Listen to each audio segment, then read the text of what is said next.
Ada seseorang yang menulis pada pagi ni, katanya YB tak ada kena-mengena. YB anak maknya tak follow Bella di IG, cuma follow si anak angkat so-called.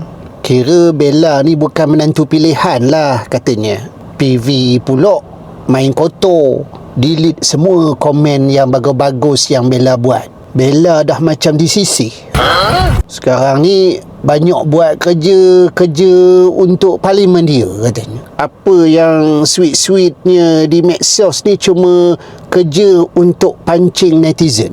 Netizen yang lebih-lebih buat tagline bas, sedangkan dia orang tak pernah pun secara officialnya announce pun.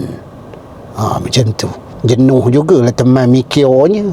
Oh burung, ku fikirkan unta. Apa cerita pula pasal bas ni yang paling terkininya ya? Udah ada keretakan ke? Udah ada masalah ke? Ada krisis ke? Tapi inilah dia kehidupan kita ni. Bukan semuanya manis-manis. Ada ketikanya timbullah macam-macam masalah, timbullah kekalutan.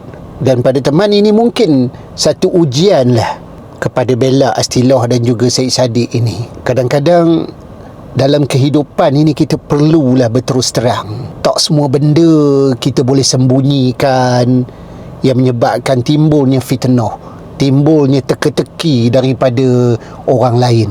Cuma timbul persoalan, adakah fenomena bas ini akan berkubur begitu saja? Adakah ini sebenarnya mainan netizen, padahal secara realitinya tak ada apa benda pun?